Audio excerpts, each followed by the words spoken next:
Hola mi amigo querido, esta semana daremos inicio a una nueva serie de estudios. El tema general del trimestre será el regreso del pueblo de Dios de Babilonia después del exilio. El exilio en Babilonia había durado 70 años. Interesante que Jeremías el profeta lo había profetizado antes de que el pueblo de Judá fuera llevado cautivo.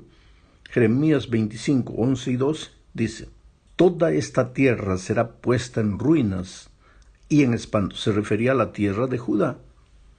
Y servirán estas naciones al rey de Babilonia 70 años. Y cuando sean cumplidos los 70 años, castigaré al rey de Babilonia y a aquella nación por su maldad, ha dicho Jehová, y a la tierra de los caldeos, y la convertiré en desiertos para siempre. Bueno, el tiempo pasó porque, sabes, todo pasa en esta vida, todo. Si en este momento estás viviendo un momento difícil, oscuro, pasando por dificultades, no te desesperes. Yo sé que en la hora de la oscuridad, pues, todo, sientes que Dios te abandonó, que todo te va mal, sientes hasta ganas de morir. El ser humano, la naturaleza humana es así. Pero te digo una cosa, eso va a pasar, porque en esta vida todo pasa. Ahora, si estás viviendo un momento extraordinario, brillante en tu vida, no te olvides de Dios, no te alejes de Dios, porque también las cosas buenas pasan. En esta vida todo pasa. Y bueno, regresemos a Judá. El tiempo había pasado y ahora, 70 años después, el pueblo volvía a la casa. Había llegado el momento de regresar a casa. Infelizmente, aunque el cautiverio había sido una oportunidad para pensar en los errores cometidos y arrepentirse del pecado, no todo el pueblo aceptó volver a casa. No todos se arrepintieron, ni todos ellos aceptaron regresar. Cuando el rey Ciro autorizó el regreso, ¿sabes cuántos volvieron? Solo 50,000, bajo el mando de Zorobabel y de Josué, el sacerdote. Muchos se quedaron allá en Babilonia. Ahora, para entender completamente los incidentes de este trimestre, en realidad habría que estudiar 3 libros históricos que se llaman libros del post-cautiverio. Me refiero a libros que fueron escritos después que el pueblo regresó a Jerusalén. Estos libros son Esdras, Nehemías y Esther. Leyendo los 3 libros tenemos un panorama completo. También hay otros 3 que son libros proféticos del post-cautiverio y también deberían ser leídos juntos. Me refiero a Ageo, Zacarías y Malaquías. Pero sigamos adelante. Esdras y Nehemías fueron 2 líderes que deberían ser estudiados juntos. Esdras fue un sacerdote, Nehemías un laico, y ambos trabajaron juntos de modo que la voluntad de Dios pudo cumplirse en Jerusalén. Estos 2, Esdras y Nehemías, fueron instrumentos claves para ver que las murallas, la ciudad de Jerusalén y el templo fueran edificados. Ageo y Zacarías, como profetas, también trabajaron juntos y animaron a la gente para que edificara el templo, porque para un proyecto divino se necesita 2 cosas: vida espiritual y diligencia y trabajo y sudor. Si tú solo pides, clamas a Dios, pero no te mueves, no va a suceder nada. Y si tú solo te mueves, pero no tienes la certidumbre de que Dios está en el comando, tampoco va a suceder nada. Los libros de Ageo y Zacarías, que son 2 profetas del post-cautiverio, también deberían ser leídos y estudiados juntos con el libro de Esdras, porque estos 3 libros fueron escritos mientras se reedificaba el templo. Dice Esdras 5:1, profetizaron Ageo y Zacarías, hijo de Ido, ambos profetas, a los judíos que estaban en Judá y Jerusalén en el nombre de Dios de Israel, quien estaba con ellos. Me gusta esa expresión, quien estaba con ellos. De Dios, quien estaba con ellos. ¿Qué cosa te puede ir mal cuando Dios está contigo? Como Sería bonito que cada uno de nosotros tuviera la seguridad de que Dios está con nosotros. Vas a la guerra, Dios está contigo. Vas a la paz, Dios está contigo. Vas a trabajar, Dios está contigo. Vas a empezar un nuevo negocio, Dios está contigo. Te vas a casar, Dios está contigo. Vas a estudiar, Dios está contigo. Cuando tengas esa seguridad con todo, pues te va a ir bien, con toda seguridad. Pero ahora vamos al libro de Esdras, que es el objetivo de nuestro estudio este trimestre. El libro tiene dos grandes divisiones. El regreso de los cautivos de Babilonia, bajo el liderazgo de Zorobabel y Josué también, y la reconstrucción del templo. Esto todo está en los primeros 6 capítulos de Esdras. Como ya dijimos, solo regresaron 50,000. Luego tenemos el regreso de aquellos que regresaron bajo la dirección de Esdras. Esto ya está en la segunda parte del libro, en los capítulos 7 al 10. Los que regresaron con Esdras fueron unas 1,500 familias, aproximadamente 4,000, 5,000 personas. Entremos ahora a la segunda parte. Aquí veremos una aparente contradicción bíblica. Los críticos de la Biblia buscan desesperadamente asuntos como este para decir que la Biblia tiene errores y que no hay que creer en la Biblia. Explico un poco lo que estoy diciendo. La lista de los reyes persas que se relaciona en los libros de Esdras y Nehemías, en su orden cronológico comienza con Ciro, que estableció el imperio persa y conquistó a Babilonia el año 539 a.C. Ahora, a partir de Ciro, la lista sigue así. Después de Ciro viene Cambises II, después Darío I, después Jerjes I. Este Jerjes I es conocido más por nosotros como el famoso Asuero, que está relacionado con la reina Esther. Y finalmente viene Artajerjes I. ¿Sabes cuál es el aparente error? Es que en el capítulo 4 de Esdras, en los versículos 16 al 24, se habla de unas cartas que los opositores de la construcción del templo escribieron primero al rey Asuero y después al rey Artajerjes para que pararan la construcción del templo. Lo que finalmente sucedió, se paró la construcción. Solo que esta orden para detener la construcción del templo, cronológicamente, debería estar después de lo que está narrado en los capítulos 5 y 6 de Esdras. En estos capítulos se menciona a Darío como el rey. Darío gobernó antes de Asuero y de Artajerjes. Entonces, ¿cómo es que este asunto de las cartas a los reyes Asuero, Artajerjes, está en el capítulo 4, si Darío solo aparece en el capítulo 5, 6? Este aparente error de cronología es lo que crea toda la confusión. Pero a lo largo del estudio de este trimestre veremos que no hay ninguna confusión. Tendremos que esperar que lleguen los próximos estudios para explicar este asunto con más detalle. Vamos ahora a la tercera parte. Pero voy a estudiar la tercera, la cuarta y la quinta parte todo junto. Hablemos específicamente de Esdras. ¿Quién era Esdras? Era descendiente de Fines, nieto de Aarón. O sea, Esdras pertenecía a la línea sacerdotal. Esdras no regresó a Jerusalén con el primer grupo de 50,000. Él solo regresó llevando 1,500 familias. Después, al leer el texto bíblico, vemos que Esdras es descendiente de Fines, hijo de Eleazar. Ahora, Fines aparece en la historia bíblica en una época de idolatría, cuando había una tragedia en el pueblo, la gente estaba muriendo. Ahí aparece Fines.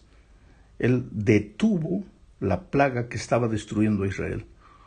Si leemos el capítulo 25 del libro de Números, recordaremos que cuando el profeta Balán, ¿te acuerdas de Balán?, no pudo maldecir a Israel, influenció en Balac para que permitiese matrimonios mixtos con su pueblo. Y eso, por supuesto, introdujo costumbres mundanas a Israel. En el citado capítulo de Números, vemos que había un hombre que se casó con una mujer madianita. Ahora, cuando un judío se casaba con una mujer pagana, generalmente acababan siendo atraídos los hombres por la adoración a los dioses paganos. Así que el juicio de Dios cayó sobre Israel en forma de plaga. Y Fines, el ancestral de Esdras, se levantó y tomó una lanza en su mano y ejecutó a ese hombre y a la mujer madianita. O sea, que se sacrificaron 2 vidas para salvar a un gran número de personas del pueblo. Como recompensa, Dios le prometió a Fines que el sacerdocio de él permanecería en su familia para siempre. Ahora, años después, encontramos a Esdras, que es descendiente de Fines. Veamos ahora lo que dice el capítulo 7 de Esdras, versículo 6. Dice, subió de Babilonia.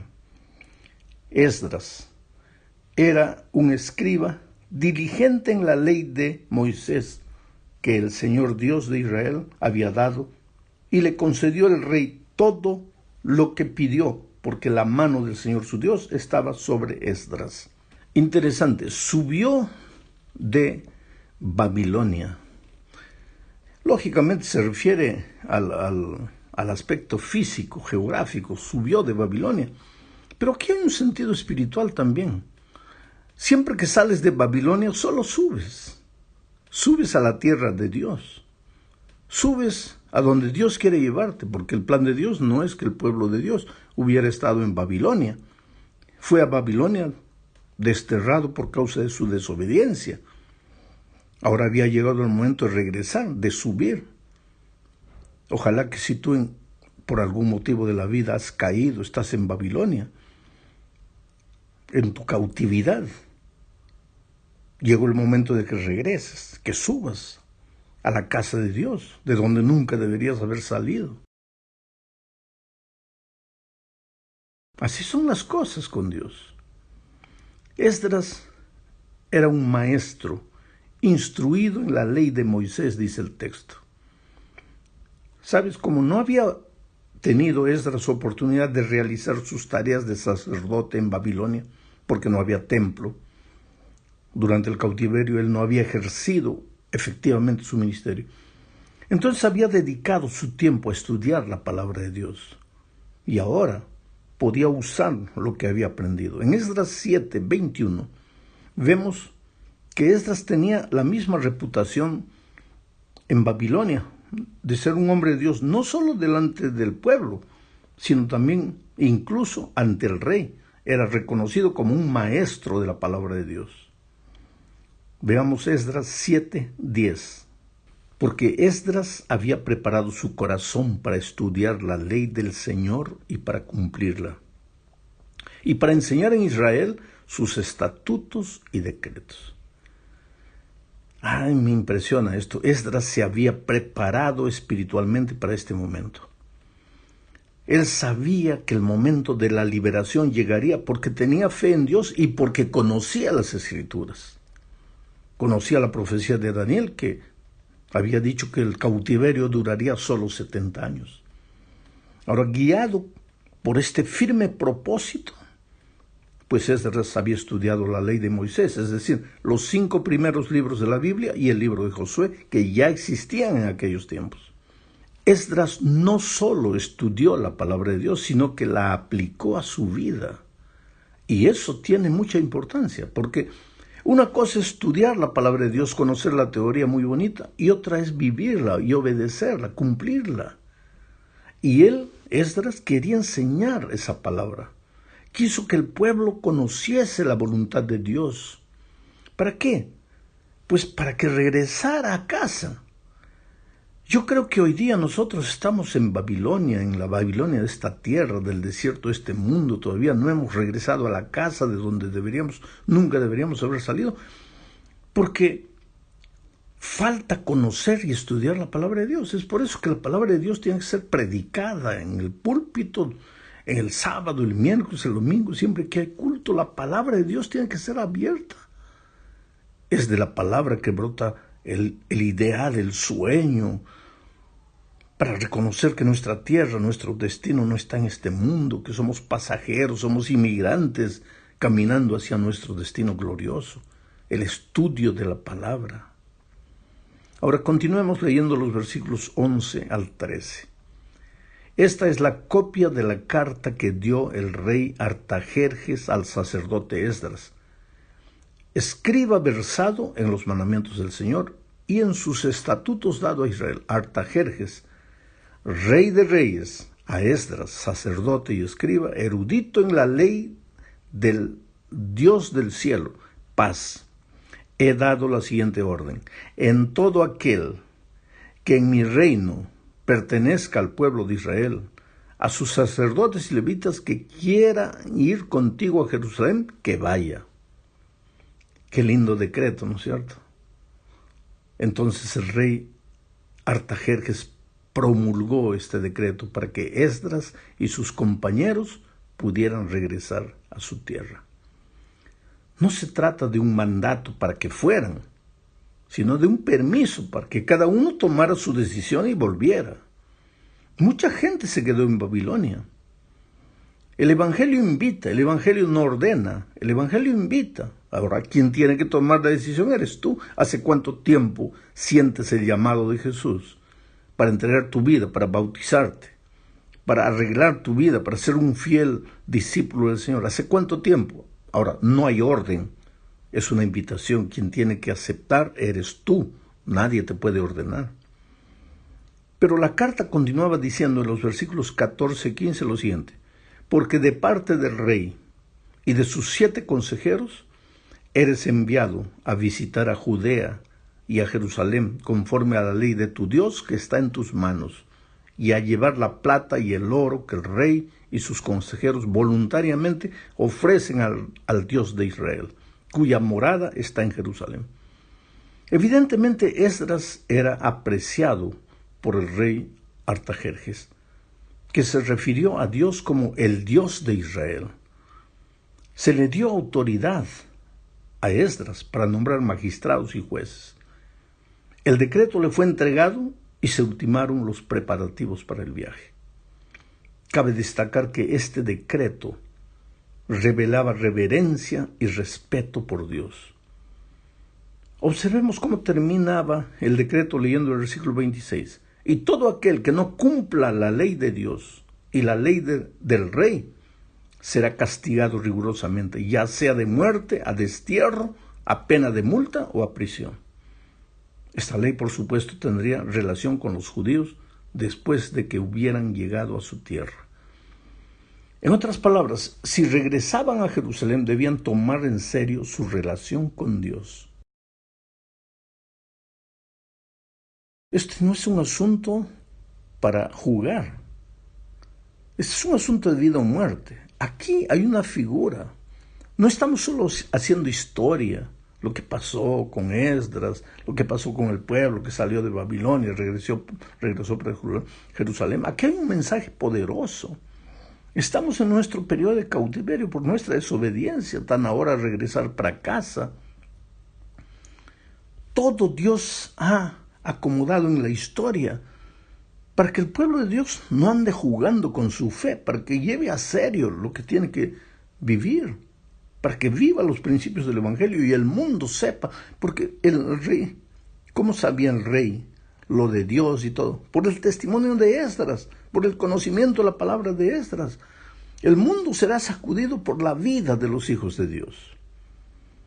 Ahora vamos al versículo 27. Estamos en el capítulo 7 de Esdras. Aquí vemos la oración de acción de gracias de Esdras. Él agradece, dice: bendito el Señor. Quiera Dios que nosotros siempre tengamos espíritu de gratitud, ¿sabes? Por todo lo que nos pasa, hasta por las cosas malas, aparentemente malas que pasan. Esdras ora y dice: bendito el Señor, Dios de nuestros padres, que puso tal cosa en el corazón del rey para honrar la casa del Señor que está en Jerusalén. La casa del Señor no solo iba a ser edificada, sino que tendría que ser embellecida. La casa de Dios, ¿sabes? Nosotros pensamos que la casa de Dios siempre debe ser bonita, hermosa. Yo no digo grande, majestuosa.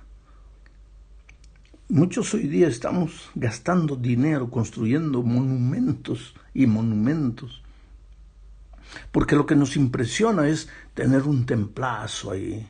En Israel era diferente, porque Israel, la misión era atraer las personas para Israel, pero para nosotros hoy día es esparcirnos por el mundo y predicar el evangelio. En lugar de construir un templo como el de Salomón, nosotros tenemos que construir pequeños templos alrededor del mundo, aunque sea cada 100 metros, un pequeño templo. Esos grandes monumentos de 3,000, 4,000, 5,000 personas, ¿quién participa? Los miembros de iglesia se vuelven espectadores de un programa sabático y nada más, pero no están comprometidos con la misión. Pero en iglesias pequeñas, en templos pequeños de 100, de 120 personas, cada uno participa y es así que se va a terminar la obra. No confundamos, porque Salomón construyó un templo maravilloso, nosotros también tenemos que construir en esta tierra. No, la misión para Israel era diferente, la misión para nosotros hoy. Esto hay que pensar, pero termino con el versículo 28. Dice: y me favoreció en su misericordia delante del rey, de sus consejeros y de todos los poderosos príncipes del rey. Así yo, fortalecido por la protección de mi Dios, reuní a los principales de Israel para que subieran a Jerusalén conmigo. Esdras encabezó la delegación en su regreso a Jerusalén. No era tan numerosa como la primera delegación, de 50,000, pero aparentemente un gran número de los líderes de la nación estaban ahora regresando en este segundo grupo. Esta historia de Esdras es fascinante y la vamos a estudiar a lo largo de 3 meses. Que Dios te bendiga ricamente. Un abrazo.